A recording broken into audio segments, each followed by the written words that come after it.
Hello world, and welcome to a new video.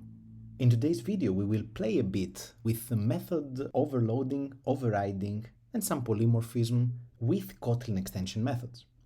So let's begin. What I have here is a very simple structure. I have two classes, an animal, that's the base class, and a derived subclass that's called dog, and they both have a breathe method that the dog overrides, and the respective print statements inside.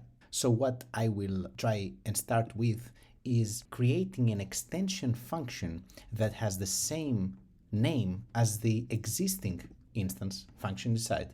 So let's do that. First of all, let's create an instance of a dog, and I'm going to explicitly declare as a dog this time, and we will see later why. And now let's go dog.breathe. Okay, so obviously if I run this, we know its method is going to be called. It's the dog method. So let's create an extension function. To create an extension function, all we have to do is write fun, the name of the class that we are trying to extend, dot, and the name of the method that we are creating. In this case, the method is called breathe, ready to go. I don't see a problem with the compiler right off the bat. I see that this is totally allowed, but I wonder, is it going to shadow the instance breathe method, or is it going to get shadowed by it?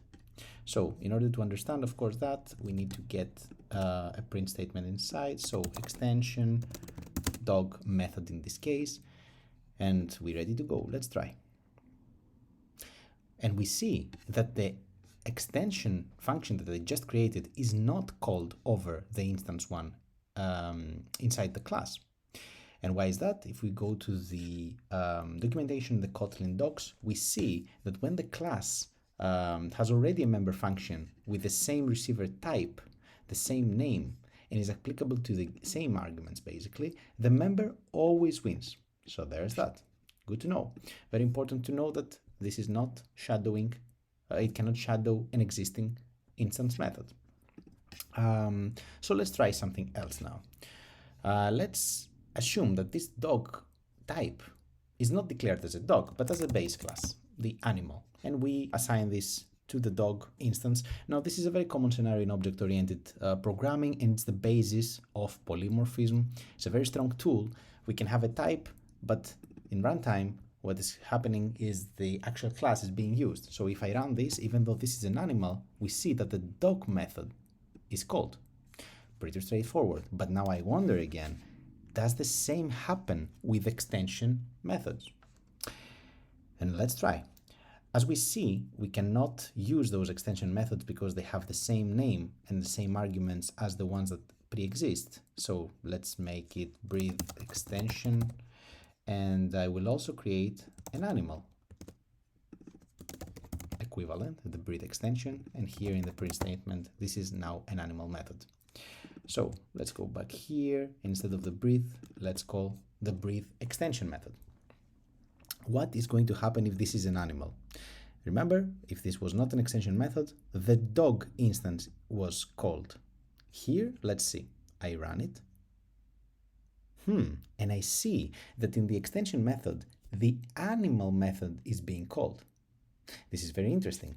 So this is the opposite of what happens with normal instance methods. And I guess in order to call the dog extension, it has to be explicitly declared as a dog. Let's see. Yes, this is what happens. But the interesting thing now to know is, why is that? It's actually a very simple explanation, but a very important one. It all has to do with how do extensions work behind the scenes.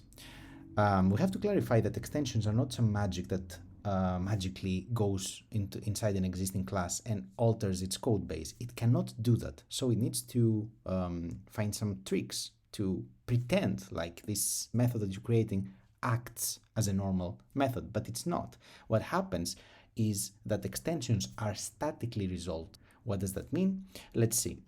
In this dog breathe extension method, what is the, let's say, the compiled bytecode Java equivalent that happens behind the scenes is that a new file is created and then a static method is created inside that file. It would look like this: static void. In this case, it would be a breathe extension. But here it would take as an argument the dog instance that you are calling it with. So and then it would do blah, blah, blah, blah, blah, whatever you normally do. And to access the fields, let's say that this class has not a private, let's say has a val that's called the name. This is a string. Let's say the name is also a dog. Now, inside the breathe method, obviously, we can access this argument. Totally normal. And inside the extension method, we can also do that. If you see, we can actually print the name because it has an access to this field, because this is not a private field, and just more on that in a second. But what actually happens in the, let's say, in the behind the scenes here, it actually prints, it would print like this, dog dot name, and it would have access to the name, but you don't see it. This is the Kotlin magic of extensions. We get to call the breathe extension as a normal instance method. Over here, we don't have to go and say dog.breathe extension and pass the instance. It comes very naturally. But it's important to remember that it's not an actual instance method, and that's why extension methods cannot access private fields.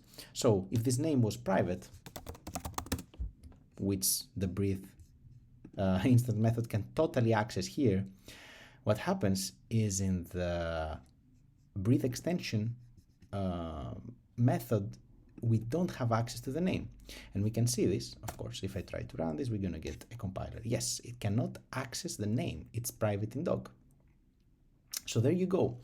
I hope this video really helped clarify some interesting difference between instance methods and extension methods. Thank you very, very much for watching, and I'll see you in the next one.